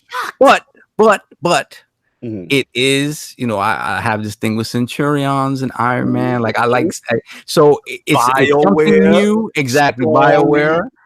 If it delivers on those fronts, if it did, exactly. We talk about Casey Hudson on this game. Like, for me, I'm willing to give that a chance. At least the story stuff. Once you start getting into the weeds about grinding for stuff and whatnot, I'll play through the story. I'll probably enjoy that. I'm not grinding for weapons. I'm not grinding for armor. Like, why would you even be playing the game? Like, because my game share partner is getting it. There you go. So what you're gonna do is you doing better than EA Access. What you did is you doing the mooch. So yours is better than EA Access. It's only 10 hours, so I'm sure the story's longer than 10 hours. So I can't get past that. I have to get the game. Yeah. I'm down with you, son. I'm down with you. I feel you. So let me jump in. Y'all so disrespectful. Like, this is crazy to me. You know what it is? The conversation might be different if people were allowed to talk about it and what they played so far. Oh, we can talk. I can talk about it. All right, when is it coming, dude? Because Cog, you played it though, right? Yeah, I can talk about it now because it's out there. Everybody's got the videos. I mean, listen, y'all know. I mean, King knew I was the biggest hater of this game. Did you pre-order it? I don't need to. EA access. All right, so listen. I just want y'all to preface this point, right? What's up? This dude that y'all listening to right now, We go. played the game. Facts. He was under a non-disclosure agreement that he could not disclose what he's touched. But we can talk now. Now he can talk. Let's get it. Now also, Mm-hmm. after touching, Mm-hmm. this man is going to steal Mm-hmm. EA access. I just set it up. Y'all That was fraudulent, but I'm gonna let you rock. Here's the deal. All right, like I said, y'all know I'm the biggest hater of this game. Yo, kid, what E3 did Phil come out on stage and end the show with Anthem? It was 2017. 2017. I remember it like it was yesterday. We was in that crowd. I saw that demo, and I pulled the king. I had my fraud light on. I said, no way is that game moving like that and doing that. That's a vertical slice. I was holding true to that. Then Digital Foundry somewhat collaborated my story. They were like, yeah, da-da-da-da.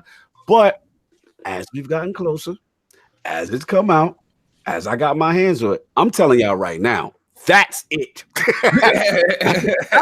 What you doing and what you see, that is the game. So I'm sitting there and I'm like, okay, that was first. So I gotta interview. Go, bro. Oh, here we go. Addict's back. Here we How go. many people said other games was the game off just a demo, off just a beta? Like, no, you like at the end of the day, like, I gotta slow you down. I'm not saying it's the game that it's going to be the best game. I'm just saying that most games that give a vertical slice and then you get the game and it's dumbed down. I'll give you that. That's all I'm saying. I've still got questions on Anthem, just like King got. All I'm saying is, I just feel, I feel like in a world where we've had the Division come through, and we sound like in a world.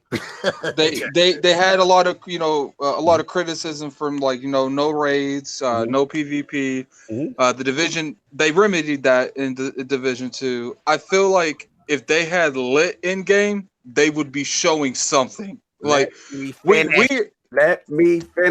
Let this man go and tell you how much he's gonna fraud it, Addict. Listen. All I'm saying, I'm not saying it is the end all be all, everybody's over with. No, I'm not saying it. I'm just saying that what was represented in the trailer was the game. So the wow factor off rip is there. That's just facts. The second thing is the speed of the game. I thought it was going to be this slow, lumbering, you know what I'm saying? Titanfall-y kind of thing. Oh, no. This is Iron Man, the game. At least the Ranger class that I played, that's Iron Man, the game. The verticality, the flying, the hovering, the moves, the sword, the melee, come down, crash to earth. Lit. So off the wow factor, off the graphics, they going to get people. That's just one. Two, there's a lot of people that don't like PvP and want some real deep story, and they definitely seem like they got it in place with the BioWare. You know what I'm saying? So I'm gonna give them that. There's still questions I have. Like, again, like what Attic is about to allude to, in game, right? We don't know. All we know about is the stronghold. Shout out to my man Cactus HD. He went out there. You know what I'm saying? They got the strongholds, right? And to me, that feel like the incursions. Remember the incursions from Division? Yeah. Not really no raid, kind of like whatever. Fraudery. Right now, what is fraudery, and I ought to call him out. And my man Cactus put this out. Please watch one of his latest videos. Is that like Destiny and Division, when you get a loot drop, you walk over it. Okay, cool. Let me go in the menu. All right, let me see. Should I put this on? From my understanding, they don't have that. Like whatever you go into the game with is what you're wearing. And then when you drop something, you're going to get to see it. It just say like legendary or whatever. And then when you go back to forces, then you can look at stuff. this is equivalent to playing Destiny. All your stuff drop on the planet, but you got to go to space to see. Yeah, you got to go back to the tower to go see what it is. Like, I don't like that aspect. The bushes calls for thee. All I'm saying is, yes, there is a new effect to it. Yes, they are doing something different. That is a big deal. The key is in-game content. Can they sustain it? Loop mechanic, and if it has legs, that's the only thing I'm saying. But if it do, it's over. Then I'll say it's over. You know what? I'm gonna wait for Anthem 2.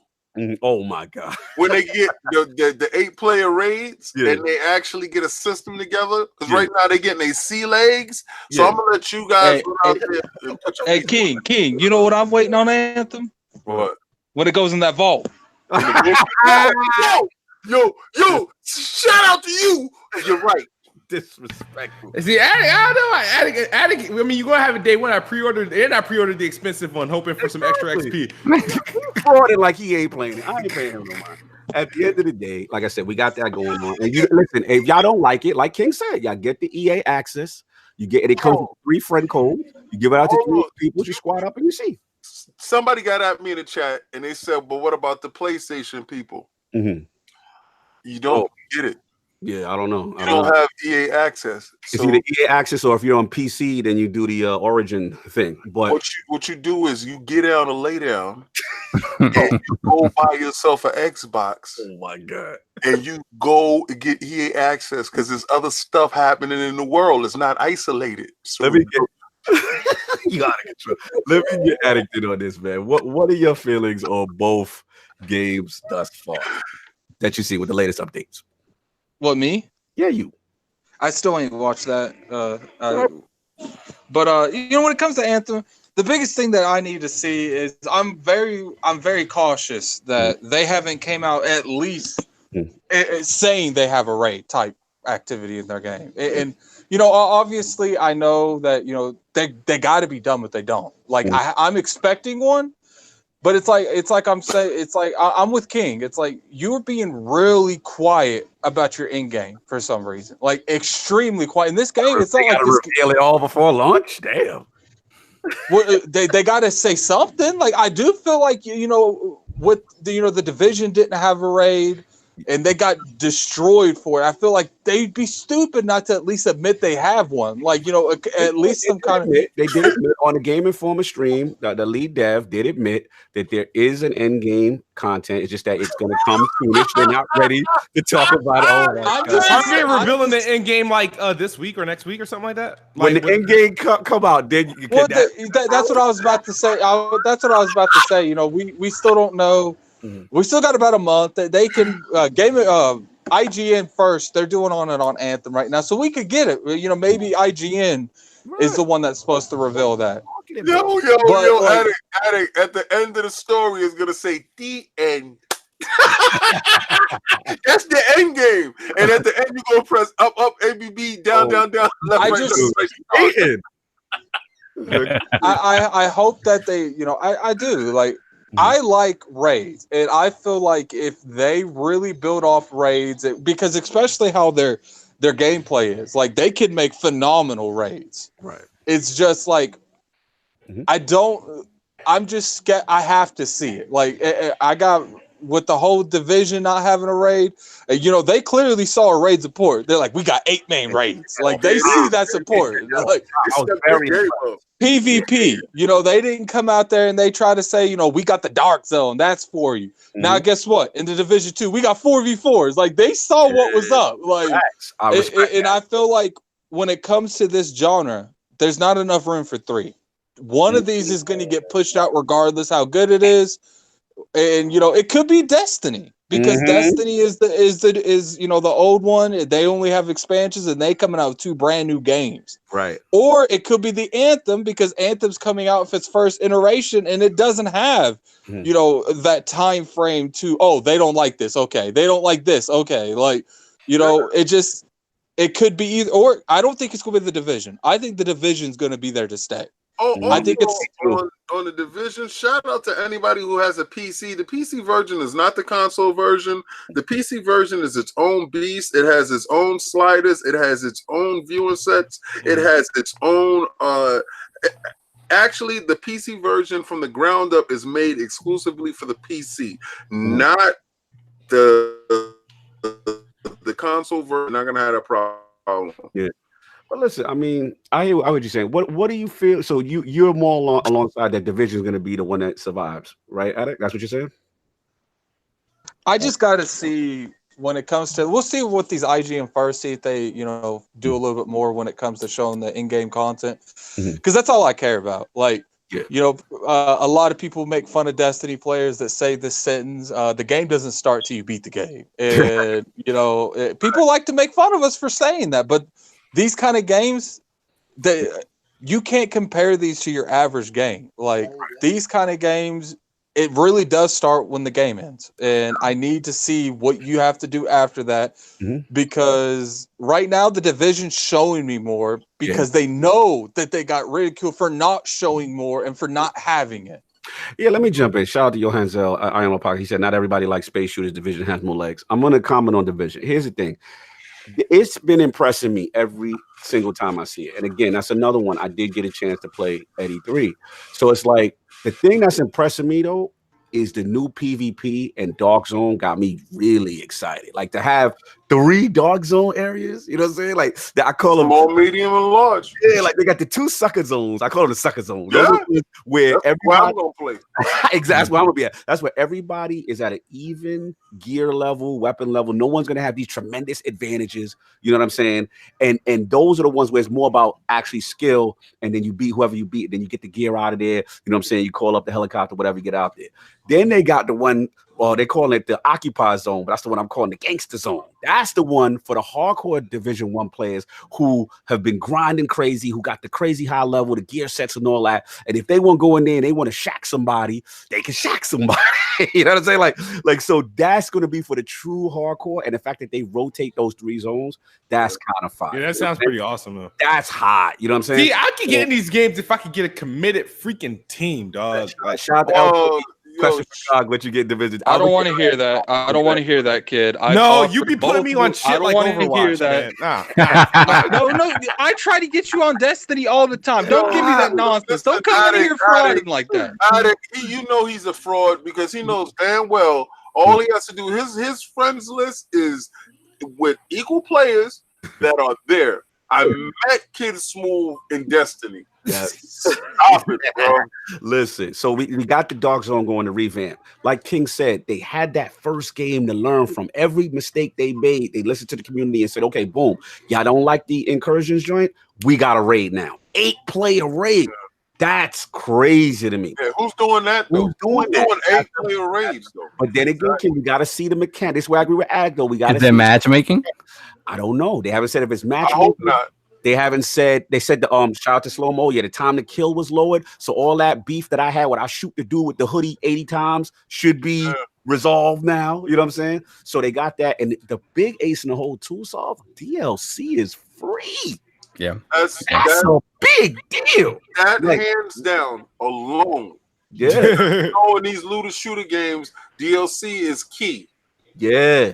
So like what I'm seeing, kid, is that Anthem comes out, gets that wow factor. The people who've never seen anything like that. Oh man, this is crazy. They're gonna get that base, but for some reason, I just feel Division got the long game to keep you playing, to keep you coming back, to keep things to do. You know what I'm saying, kind of thing. So we're gonna see, and it looks like they got. As far as trust go, I do trust Ubisoft with the Division because I feel like the Division 2, they already got the content lined up. They already got it. Yeah, and still got questions about Anthem. DMV fan is saying the DLC for Anthem is free as well. In the chat, DMV fan. You said he ain't give you free something? We gotta confirm. I do not know about that yet. No, it's right. It's correct. It's correct. He's correct. So Anthem has said DLC is free. Okay. I don't believe that. No, I'm just saying. I'm not sure. Kid, did you hear anything? Yeah. That was one of the big announcements. But they said that last year though. They're saying it in the chat. They saying it. Yeah, it's free. Yeah. You know what they're gonna say? Because they're not going to have a season pass neither. That's the thing. They ain't got no people. Buddy, oh my god, yo, he's disrespectful. yo, all the stuff that we don't got is free because we don't got it. Well, if that's free, that changes stuff too. I mean, that keeps you This is EA. If it's free, they're gonna do some spicy stuff. Well, here's the thing. Well, it's all going to be about what purchasables. How hot you look, how hot. Here's the thing, Soft. Ubisoft, let's gotta keep it true. There's already confirmed there's loot boxes in the game. They just don't want to comment on it. Right. So that's where we gotta see the shiestiness.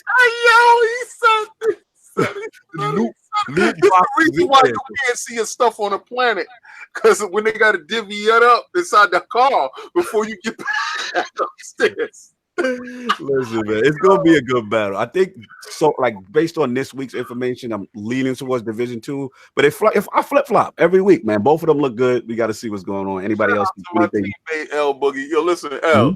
Whatever it is, we definitely play squad up, baby, all day. Squad up, no doubt. So that's. I definitely got something real quick before we move on. Yeah, go ahead. Yeah. People that want to play Anthem because it looks as a nice game, cool for you. But the people that want to play Anthem to kill Destiny, I'm not about that life. We gotta see, man. If they pull it off, you never know. If they got words, you ain't gonna eat y'all words. I'm telling you. We ain't eating no words. They ain't got Iron Banner. Get out of here. Anyway, Lord Addict, Activision CFO, what's going on, man? What's popping? So Activision wants to, complain about, complain about underselling of games. Like, some people keep trying to call me on Facebook. They keep trying to, they're complaining about the underwhelming game. They keep cutting divisions but Blizzard, it looks like they're cutting jobs there. They're complaining about Destiny and underperforming, and we don't know if they willingly cut that or not. So we have to, when more information comes out about that.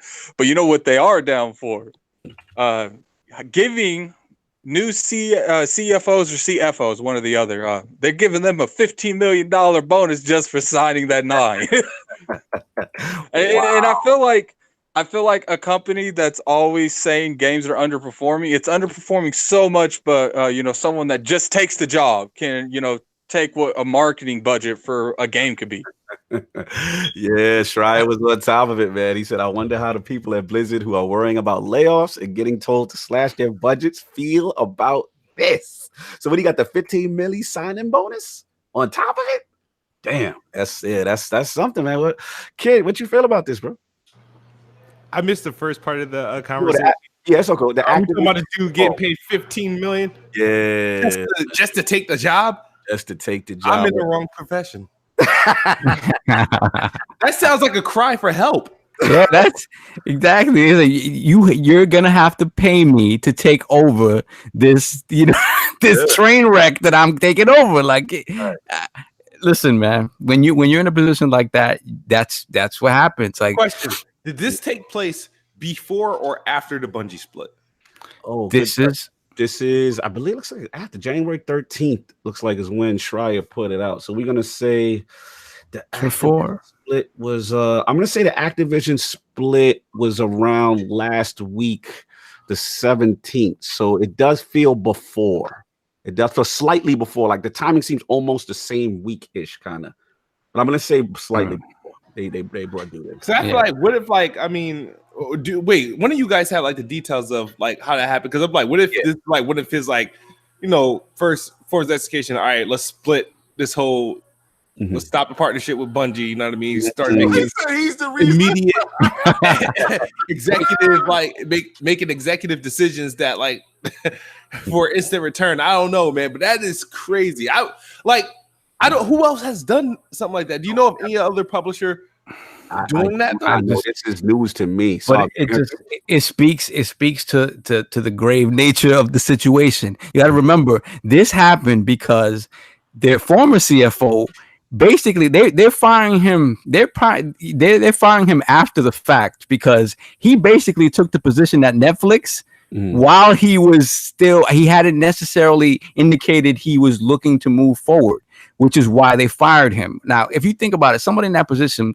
to leave a position they're in already in that way and not handle it that professionally, that means he's running from this situation. You take a job you don't make it clear to your current employers that you're not happy and you're looking to move forward, you make an agreement with someone while you're still the head of another company, while not informing your employers that you've taken another position. Wow. Yeah, I mean, there has to be some contractual stuff in this entire situation. So shout out to KidSmove. You might want to say that morally, this guy is probably bankrupt, right? We don't probably say this part, right? But then at the same point in time, that's 15 million, bro. So I'm not gonna really tip my hands to you either. I'm not gonna be like, yo, listen, it's not like he could have counter offered and listen, they're gonna give me 15 million. They laughed at him. They probably didn't want to give him that 10% bonus he was asking for anyway. We don't know the ins and outs of what happened on this space to get to that space. But I'm not going to tip my hand to 15 million either. So you can look at me as morally bankrupt as well, but I'm going to do exactly like old dude did. But the dude that's coming in, the dude that's coming in, I have no issues with him. You take that 15 mil, whatever they give you take. That's their problem. Right. And then you deal with whatever issues you're walking into. But the dude that walked out, listen, you're a human being. If the situation is not happy, if you're not happy, I think the reason that they gave him that, there has to be some kind of clause that he has to stay there for a certain amount of time. Probably that was the point. They don't want someone just coming in there and leaving in 5 months. That's a we're in the bushes and we'll pay you to help us get out the bushes. Yeah, that's exactly what that is. Yeah, it is. Well, I'm pretty sure Attic with that sign-in bonus, with anything else is levels to that. So I don't think he get like 15 million, and then after a couple of months, he's like, "Yo, I'm not really feeling this. You gonna feel this until the 15 million wash off for you." So it could have been that's his bonus up front instead of of it being paid like later down the line or after quarters. He just kind of got like a guaranteed bonus regardless of like milestone. So he probably like, you know what, I'll take the job, but you have to give me whatever bonus like now. That's my sign. It's funny though, because they have been crying about layoffs and all this other stuff. And shout out to Jason Schreiber. Like, there's no better argument for unionization than Activision spends all of 2018 telling employees to cut costs, then gets 15 million to the new CFO. Yeah, that's kind of crazy, man. I don't know, man. We'll see. I don't know the ins and outs. I'm not gonna pretend to know the ins and outs of it. But it's just to me, it just goes to show where Activision is at right now. You know what I'm saying? At the end of the day, it's like, all the franchises that they have either have lost, either they lost it with Destiny or they've lost some luster from it. Like Call of Duty is Call of Duty, but at the end of the day, like the rest of the franchises, I would say kind of on the decline. Some of them are. So we got to see. Desperate times call for desperate measures. But that's all I got. Anybody else got anything else on Attic on your own topic with the CFO? No, they bunch of slime balls, but if you got to do something to, like, okay, I just want to go real quick. In a quick 2 sentences, what would you do to fix EA if you was the CEO? EA or Activision? Because no, it's Activision. Activision. I mean, pretty much you could do the same thing for both, but let's say Activision. I would have never let Destiny go. Like, I would have never. I don't give a damn what y'all want. Like, I really don't care. Like, I really don't care. I really don't care how you feel about the situation. I'm gonna strong arm you all the way to the floor. I don't care. I don't know, man. Kid, what would you do with Activision? He's at Kid. Oh, he's in the bushes. All right, cool. No, I'm here. I'm here. My bad. My mic was on mute. That's all good. You said what I would do with Activision? Yeah, if you're the CFO, what's the first thing? How do you plug these? Bad times right now. There's a lot going on. Why do I get the feeling that Microsoft's going to get brought up in this somehow? Nah. I mean, I would. Damn. Here's the thing. They got one thing that's like guaranteed. A couple things. They got Diablo, right? Yeah. They got the Overwatch thing, right? Mm-hmm. And they have their Call of Duty. They got 3 studios for Call of Duty. Now, if I'm them, I mean, if I'm not looking to like acquire like any new studios or anything like that, I'm going to look for more ways to monetize those Call of Duty games and see if I can get more money out of PlayStation and Xbox. Someone mute this man's mic. who wants these marketing dollars? You know what I mean? I'm like, They're all right. already doing that, I'm like, you want loot boxes to get the loot boxes? No, I'm just saying. You're asking me if I'm the CFO of Activision, not the consumer. I'm the CFO. I'm gonna do whatever I can. Big money talk. You got Hollywood or you got Hattie. You talking big money talk now? Like I'm gonna find a way to like, because I'm like, all right, man. I'm like, say the truth. You gonna find a way to shice the public. Tell it, so you're no different than the last Activision CFO. Like, so what you just said is exactly what they just did to get them exactly where they are. So you're gonna do more of the same. Thank you. Yeah, it's been working to something. How you got money to give just to get 15 million for accepting the job? That's nothing but a loot box and microtransaction money. Asking you, what would you do to fix it? You just said I'm literally gonna do. I'm a double down because on the bad. I'm a double down on the bad. Is Activision in financial trouble? No. I mean, really, but according to their standards, their projections, they're a little because they ain't got nothing coming out. Right. So I mean, I can see their projections going down low if the only thing that's coming out is Call of Duty. They got nothing to support that. Yeah. They'll have to rush out another Diablo. They're gonna have to find ways to make more announcements for Overwatch, some more character announcements, see if they can sell a box or two. I don't know. Like they gotta KidSmove is evil. Got it. I think that Nerd Smooth has corrupted your soul, man. Yeah, man. Nerd Smooth, man. I don't know. Listen, it's a hard one. I think the hottest thing they got to me is Overwatch.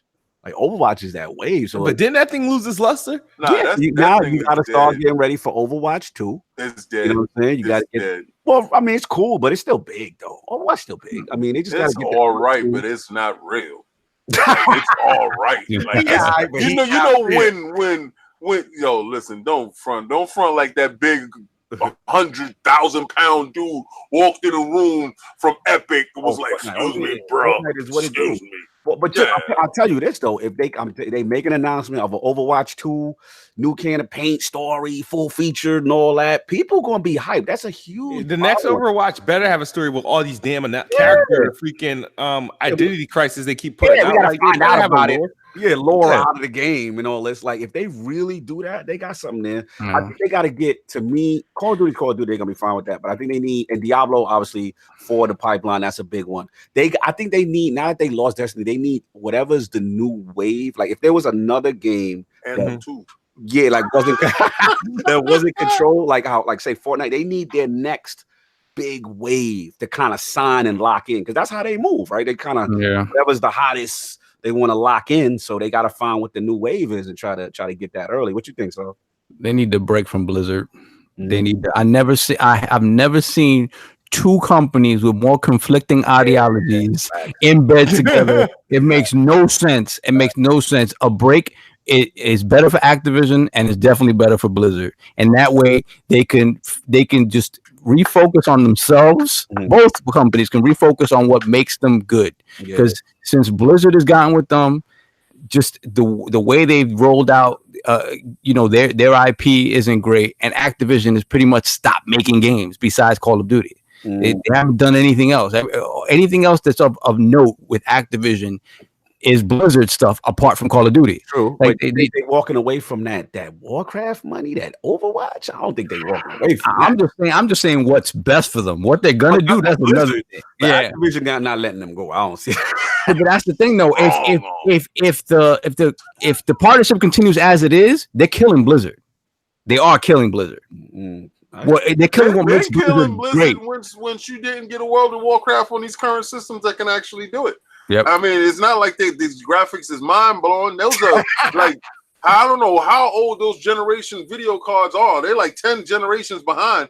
So you seeing games right now that can push that envelope, and don't tell me it's CPU bound and it's gonna hurt. No. Right. Cut that crap. The current consoles are in position to handle. They shit it. World of Warcraft. How many times have we got to go to E3 and we are hoping for World of Warcraft? There's no reason for that game not to be on consoles, and for a long time now. That game should have been on consoles a long time ago. Yeah, that's a good one, man. Nah, that's all I got. Attic King, before you get out of here, anything on this Activision thing? No.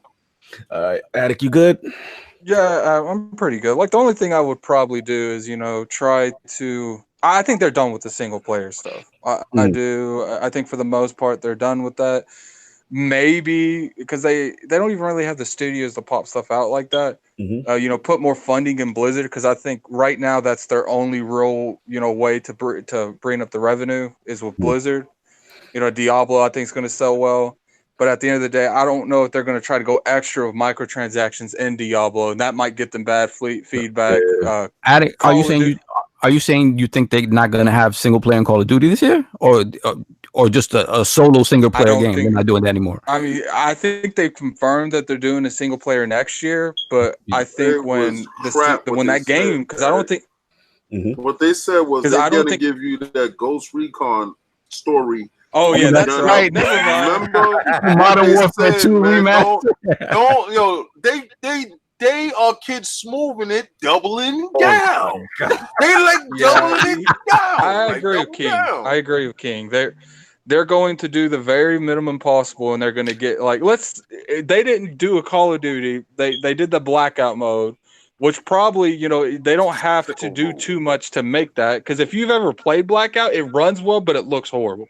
It's crap. Oh yeah, it's horrible. Yeah. It's crap. So they're going to they're trying to not spend dimes and spend pennies and bring in dollars. Yeah, shout out to Slow Mo in the chat. He's like, wow, definitely. And they said now with mouse and keyboard support, especially like on Xbox, it should make it better to bring over. You know what I'm saying? So yeah, I mean, it's a lot of possibilities, man.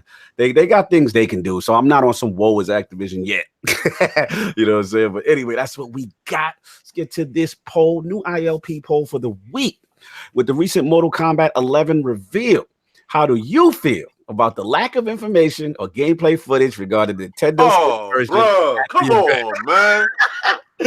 A, disappointing. Switch owners deserve to be treated as the Xbox One and PlayStation 4.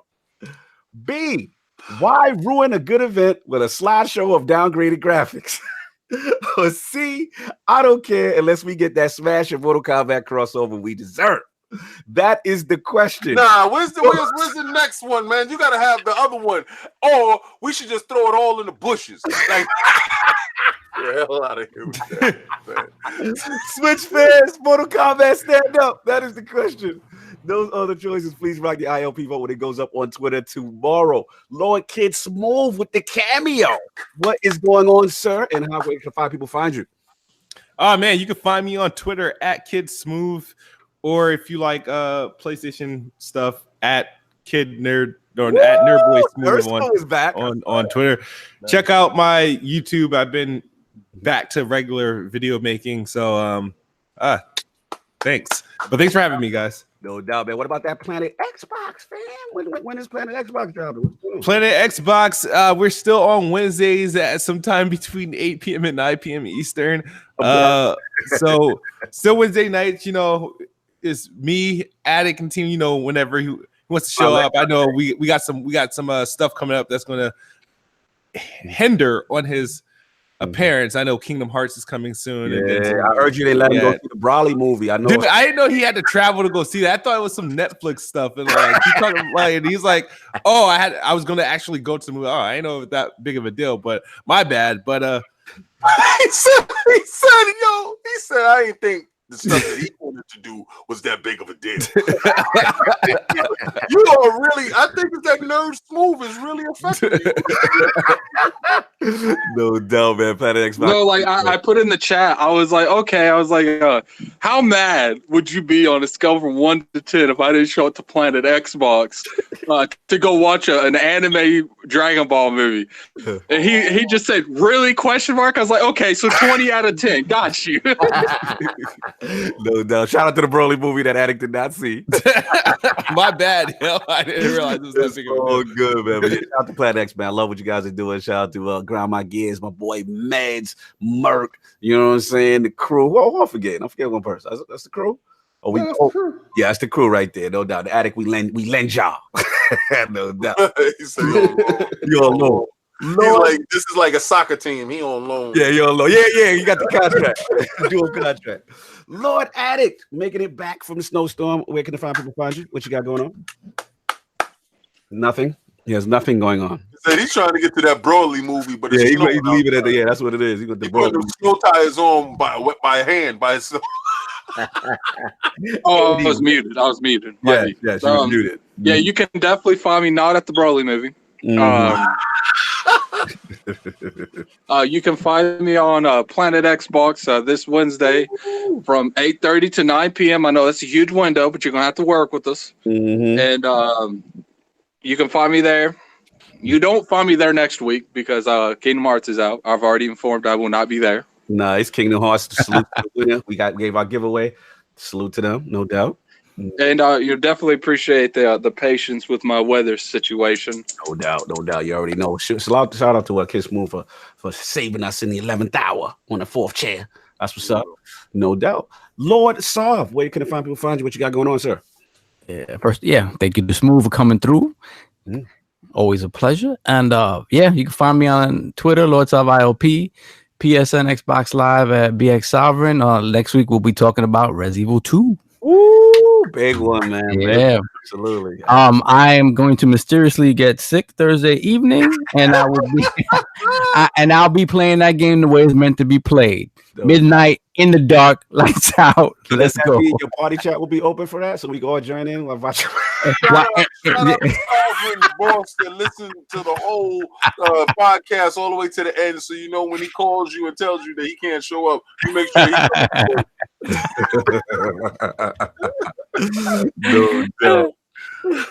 No doubt. Lord King with the fantastic combat talk going on.